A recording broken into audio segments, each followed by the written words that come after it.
மதியானம் சோறு பொங்கறதுக்கு சுத்தமாக எதுவுமே இல்லை. வீட்டில் குழம்பு வைக்கிறதுக்கு எந்த பொடியும் இல்லை. அதனால் மல்லிகை கடையில் போய் நான் எழுதி வச்சிருக்கேன் லிஸ்ட்டு, கொஞ்சம் அதை எடுத்துகிட்டு போய் எல்லாமே வாங்கிட்டு வந்துடுங்க. அரிசி முக்கியமாக வாங்கிட்டு வந்துடுங்க, சரிங்களா? சரிம்மா, நான் போய் வாங்கிட்டு வந்துடுறேன். ரூமில் தானே இருக்குது லிஸ்ட்டு, நான் போய் வாங்கிட்டு வந்துடுறேன்.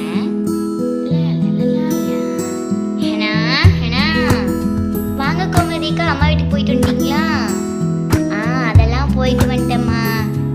ஒரு விஷயம் கேட்கணும், அதுக்கு தான் வந்தேன். அப்படியாக்கா, என்ன விஷயம்?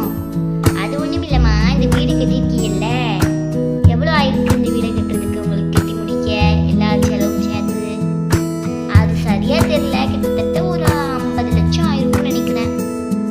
அப்படியா? சரி சரி. ஏன் திடீர்னு கேட்குறீங்க?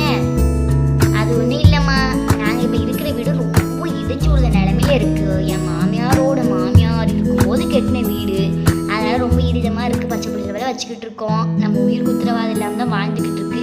அதான் சரின்னு சொல்லிட்டு அப்பாவும் கொஞ்சம் துட்டு சேர்த்து வச்சுருக்காங்க.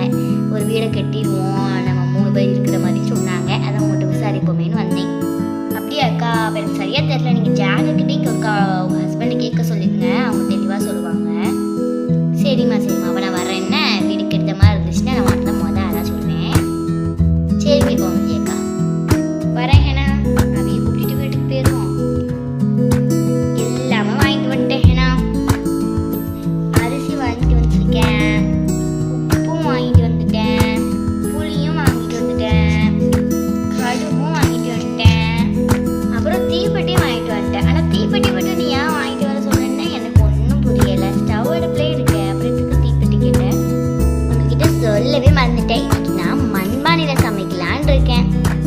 ஏன் திடீர்னு மண்பானையில் சமைக்க போகிறேன்? அது ஒன்றும் இல்லைங்க, ரொம்ப நாள் ஆச்சு. மண்பானை சமைச்சா சூப்பராக இருக்கும்னு எங்கள் அம்மா சொல்லியிருக்காங்க. அதான் இன்னைக்கு உங்களுக்கு